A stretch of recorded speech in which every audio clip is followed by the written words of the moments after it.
Bonjour à tous. Alors, comme on est confiné, je vais essayer quand même avec la vidéo donc de vous expliquer deux, trois petites choses.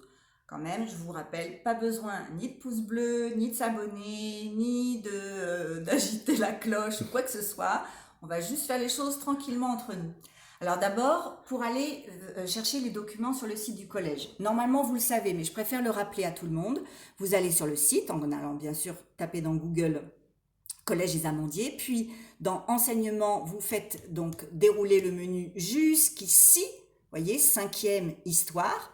On arrive là, quand on clique, on arrive là et ici, vous avez les différents articles, voyez, articles de la rubrique. Donc nous, on va cliquer ici et en cliquant, ça donne ça. Et là, vous avez, à chaque fois que vous avez du jaune, vous pouvez cliquer dessus pour accéder aux documents dont vous avez besoin, et notamment le document du cours que je vais vous projeter, ainsi que les documents dont vous allez avoir besoin, parce qu'il va falloir les compléter. Je vais vous faire confiance, vous allez les compléter tranquillement tout seul. Celui-là, c'est celui qui correspond donc au schéma du château, ainsi qu'au tableau que vous aurez à compléter sur qui, où et que font les gens qui vivent dans la seigneurie. Et celui-là qui concerne donc la cérémonie de l'adoubement, c'est-à-dire qui permet de devenir un chevalier, avec donc un texte à trous et puis un petit schéma à légender. Donc voilà, ça c'est pour le côté démarche. Maintenant, on va entrer dans le vif du cours et pour ça, donc je vais vous projeter, zut, par contre, il y a un petit raté au niveau de ma projection. Alors attendez, il faut que je revienne en arrière, ça c'est un petit peu dommage parce que pour le coup je perds du temps, mais c'est pas grave. Voilà la première feuille. La première feuille que vous allez prendre dans votre classeur et sur laquelle vous allez indiquer le grand titre. Société, Église et pouvoir politique, bref, dans l'Occident féodal. Le mot féodal, rassurez-vous, on reviendra dessus. Ça vient du mot fief, c'est une terre ou un bien qu'un seigneur accorde à un autre homme qui lui doit sa fidélité en retour. Mais rassurez-vous, nous reverrons tout ça. Et là, dans ce gros chapitre, on va faire trois leçons, trois grandes leçons. J'espère qu'on aura fini d'être confiné bien avant d'avoir fini. Nous, on va déjà démarrer sur l'ordre seigneurial. Donc tout ça sur une grande feuille. On n'oublie pas son coin, mettre évidemment un grand H avec la couleur de l'intercalaire du classeur et de faire bien les choses. Je compte sur vous parce que je ne suis pas là pour vous surveiller. Alors, la première leçon, donc l'ordre seigneurial, la formation et la domination des campagnes, vous allez mettre ça en grand sur une nouvelle feuille. Et là, il n'y a rien à noter, il y a juste à écouter mes explications.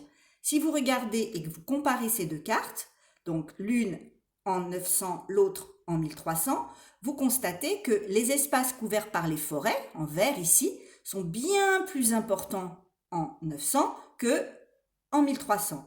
La raison est simple, c'est que les hommes ont eu besoin de défricher. Alors, on l'a vu, ce terme en géo. Mais défricher, je vous rappelle ce que ça veut dire. Ça veut dire tout simplement, on enlève la forêt pour pouvoir avoir des terres à cultiver et ainsi donc nourrir les hommes. Donc si on a besoin de défricher, on peut en déduire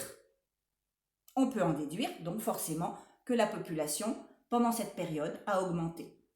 On va le constater ensemble. En effet, avec cet histogramme, vous voyez que la population est passée de l'an 1000 à 43 millions à 86 millions, donc elle a doublé. Je vous rappelle qu'on essaye toujours de trouver un mot plus précis que simplement dire augmenter. Ça fait bébé de dire augmenter. Ensuite, on voit que ça stagne sur la fin de la période, mais avec un creux ici. Et ce creux, il est très important à expliquer. On est au XIVe siècle. Et au XIVe siècle, il y a vraiment trois choses qui sont importantes à se rappeler, si vous voulez, pour expliquer la baisse de la population. La première chose, c'est ce qu'on a appelé la peste noire. C'est une peste, donc c'est une épidémie, une maladie très, très contagieuse, qui va se répandre à travers toute l'Europe entre 1347 et 1352. Alors pourquoi est-ce qu'on l'a appelée la peste noire ? Tout simplement parce que, en gros, 3 jours avant de mourir, il apparaît des bubons, des cloques noires sur la peau, un peu partout sur le corps, et ça, c'est clair, c'est signe de mort, dans les 3 jours. Parfois, c'est même plus court que ça. Donc cette peste noire, elle va se répandre à travers toute l'Europe, notamment sous l'effet de ce qu'on appelait les flagellants. Alors, avant de vous expliquer qui sont les flagellants, il faut déjà se mettre dans la mentalité des gens du Moyen-Âge. Au Moyen-Âge, on ne sait pas expliquer les maladies. Les causes des maladies, on ne les connaît pas. On n'a pas de remède non plus. Donc, on pense que ces pestes, elles sont la punition de Dieu parce que l'on a péché, parce qu'on a commis des fautes. Par conséquent, pour guérir de la peste, on se dit, eh bien, il faut qu'on se lave de nos péchés. Et pour se laver de nos péchés, on a des gens qui vont accepter de se flageller, c'est-à-dire de prendre des lanières de cuir, de se dévêtir le haut du corps et de se fouetter jusqu'au sang pour implorer le pardon divin. Et ils vont le faire pas seulement isolés tranquillement dans leur coin, non, non, ils vont organiser des espèces de grandes processions, c'est-à-dire de grands défilés, avec évidemment la population des alentours qui vient pour se faire pardonner, tout ce qu'elle a à se faire pardonner. Et donc, il y a des foules entières qui se rassemblent, et forcément, cette épidémie qui se transmet par le contact et par l'air ambiant, eh bien, elle va très très vite se répandre à travers l'Europe, et elle va, au bout du compte, tuer la moitié de la population d'Europe. C'est énorme. À cette peste s'ajoute la guerre, les morts de la guerre et les enfants qui ne naissent pas pendant la guerre, parce que, bon, les conditions sont difficiles. Cette guerre, c'est une guerre qui commence en 1337 et qui va s'achever seulement en 1453 et qu'on va appeler, à juste titre, la guerre de 100 ans. Si vous faites le compte, c'est pas exactement 100 ans, 116 ans exactement. Mais elle va durer 100 ans avec des moments de trêve, c'est-à-dire des moments où on va arrêter de combattre pour réparer les armes, soigner les blessés, etc. On ne se bat pas non plus tous les jours de la semaine, il y a ce qu'on appelle la trêve de Dieu, on ne se bat pas toute l'année, il y a des moments, au moment des fêtes religieuses, où on fait des trêves, chacun dans son coin, mais n'empêche que cette guerre, eh bien, elle est quand même meurtrière. Donc, on a une hausse de la mortalité liée à la guerre, on a une hausse de mortalité liée à la peste, et enfin, comme si ça ne suffisait pas, la famine. Une famine qui est due non seulement à la guerre, parce que les soldats piétinent les champs, ils repassent dans un sens, dans un autre, donc ça fait beaucoup de ravages, mais aussi parce que au Moyen-Âge, on est complètement dépendant du climat. Donc il suffit d'une période de grand froid ou d'une période de sécheresse, et là, eh bien, les récoltes sont insuffisantes, les rendements sont très faibles, et la population finit par manquer de nourriture. C'est la pénurie alimentaire, c'est la sous-nutrition, et ça va même jusqu'à la famine. Donc, 3 causes qui expliquent, voyez, ce graphique, avec une augmentation malgré tout générale, mais qui n'est pas linéaire, qui n'est pas régulière. Donc ça, on peut le retenir, on ne va pas l'écrire en introduction parce qu'on sera amené à le revoir dans la deuxième grande partie du chapitre, mais retenez-le quand même dès maintenant. On réactivera à ce moment-là. Alors, pour démarrer le cours, vous allez copier ça sous le grand titre. L'augmentation de la population à partir du XIe siècle oblige les hommes à défricher les forêts, c'est ce qu'on a dit, à assécher les marais, les zones marécageuses, à l'inverse, il faut les drainer, c'est-à-dire retirer le trop-plein d'eau pour pouvoir en faire des terres de culture. Et on va aussi irriguer des terres nouvelles qui sont trop sèches, on va leur apporter de l'eau pour pouvoir les cultiver. Ainsi, on va voir se développer des villages dans toutes les campagnes. Il faut penser une chose importante, c'est qu'au Moyen-Âge, on a à peu près 90% de la population qui vit en zone rurale. Les villes sont très petites, très peu développées, donc l'essentiel des gens, ce sont des paysans qui vivent dans les campagnes. Mais ce qui est très important à retenir, c'est que ces campagnes, elles sont organisées selon un même modèle. Et ce modèle, eh bien, c'est la seigneurie. Alors, vous voyez, dans le mot seigneurie, qui est vraiment un mot-clé, on reconnaît le mot seigneur. Le seigneur, c'est un homme puissant, riche, qui dispose de soldats, qui a un grand domaine, et sur ce grand domaine, eh bien, c'est lui qui va faire la loi. C'est lui qui va avoir le droit de commander et de punir. Et ce droit de commander et de punir à tous les habitants de la seigneurie, quelle que soit leur catégorie, quel que soit leur statut, on appelle ça le droit de ban. Attention, pas le banc sur lequel on s'assoit, B-A-N, d'accord? Je veux pas d'erreur. Donc, comment s'organise une seigneurie et quelle vie y mènent tous ceux qui y vivent, ça c'est la problématique, cette question ouverte qui permet donc de démarrer le cours.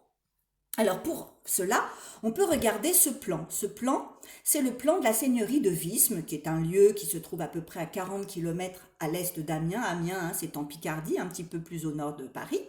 Et c'est un plan sur parchemin qui date du XVe siècle. Vous avez d'ailleurs ce même plan dans votre livre à la page 67. Vous pouvez regarder tranquillement, hein, c'est la même chose. Sauf que ce plan, on va essayer de le faire parler. Alors, si on avait été ensemble en classe, j'aurais essayé évidemment de vous faire parler sur ce plan-là. Je vais parler toute seule, mais tant pis. Donc, on a ici des routes qui convergent vers le centre de la seigneurie, qui est constitué d'un château, un château fort. Alors, le château fort, c'est un château fortifié. Fortifié, ça veut dire qu'on va entourer donc les lieux d'habitation de remparts pour protéger ce lieu des attaques ennemies. Ainsi, quand il y a danger, eh bien, le château fort permet d'accueillir tous les habitants de la seigneurie qui acceptent, enfin plutôt acceptés par le seigneur, hein, qui ouvre les portes de son château à ce moment-là. Pas toutes les parties, nous verrons, il y a des parties qui lui sont réservées, mais en tout cas, la première enceinte. Ensuite, l'église, donc lieu fondamental au Moyen-Âge, on est croyant, on est pratiquant, on va régulièrement à l'église, on ne peut pas imaginer une seigneurie sans église. Il y en a même une deuxième ici, hein, qui sera pointée tout à l'heure. Et puis, donc, ce centre de la seigneurie forme ce qu'on appelle la réserve seigneuriale. Vit dans cette réserve une catégorie de paysans qu'on appelle les serfs. Ils sont très dépendants du seigneur, qui a le droit de vie et de mort sur eux. Les serfs, par exemple, ne peuvent pas se marier sans l'accord de leur seigneur. Ils n'ont pas le droit de changer de seigneurie. Ils ont des conditions de vie très strictes. Et puis, à côté de ça, à côté de la réserve, il y a, alors un petit peu partout, vous voyez, partout où j'ai entouré en bleu, les îlots de peuplement sont occupés par ce qu'on appelle des tenures. Les tenures, ce sont des terres louées aux seigneurs par ceux qu'on appelle les vilains. Les vilains, ce sont des paysans libres. Ça, c'est très important à comprendre parce que il y a les serfs qui sont non libres, donc en quelque sorte, c'est un petit peu les héritiers de l'esclavage antique, mais surtout ne dites pas que ce sont des esclaves, hein, ils ont un mot pour les désigner, ce sont les serfs, on parle du servage. Et puis il y a les vilains, et les vilains, ce sont des paysans libres, donc qui ne dépendent pas complètement du seigneur, mais quand même, ils louent la terre, donc pour ça ils payent le cens. Et donc ils ont aussi toutes sortes de taxes pour le seigneur, on les verra plus tard. Et puis, dans cette seigneurie, on voit qu'il y a des bois. Alors, vous voyez, il y a un grand espace déboisé, mais il y a quand même des bois. Les bois sont des espaces réservés aux seigneurs. Alors, que fait-il dans ces bois? Bon, eh bien, il chasse. Il chasse pour s'entraîner au combat. Il chasse pour s'entraîner à la guerre, parce que c'est quand même, on va dire, son activité principale. Il chasse aussi en compagnie d'invités, donc d'autres seigneurs. Et bien sûr, quand ils ramènent de la chasse du gibier, ben, ils vont déposer ce gibier sur la table seigneuriale. Et puis, ils prennent du bois, parce que le bois, c'est la ressource principale pour se chauffer. Or, dans le château, il y a évidemment plusieurs cheminées pour chauffer donc, ces lieux qui sont souvent d'ailleurs plutôt froids. Donc voilà pour les bois. Les communaux, très important aussi les communaux, ce sont des terres qui sont laissées à libre disposition des paysans par le seigneur, qui ne fait rien payer du tout, et donc souvent recouverts d'herbe. Et là, eh bien, les paysans vont y emmener leurs vaches ou leurs moutons. Mais enfin, l'élevage est assez peu développé à cette époque-là. Ça va prendre du temps avant de voir l'élevage se développer. Et alors enfin, on a là un moulin. Un moulin, parfois on a un pressoir, on a même un four, bien souvent on a les trois en même temps.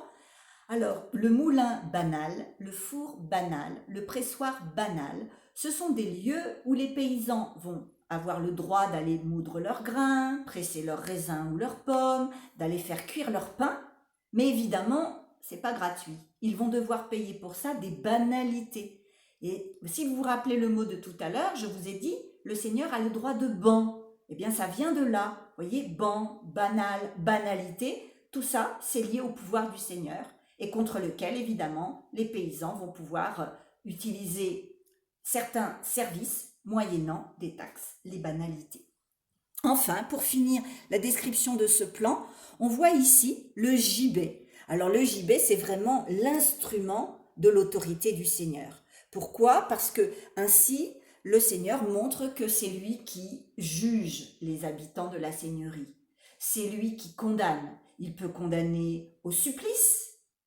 Les supplices se font toujours en public, les parents emmènent leurs enfants, etc. hein. C'est un petit peu, on va dire, l'éducation par l'exemple, tu vois, hein, ce qui va t'arriver si tu te comportes pas bien. Tu vas avoir une main coupée, un œil crevé, tu vas être roué de coups, etc. Bon, donc on supplicie, on pend, hein, on pend les récidivistes, les voleurs par exemple, et de temps en temps, quand ils volent pour la première fois, bon, ben, on va leur couper un doigt, une main, hein. En tout cas, on veut montrer par le JB que c'est le Seigneur qui décide, hein, donc qui a ce droit-là sur les habitants de la Seigneurie.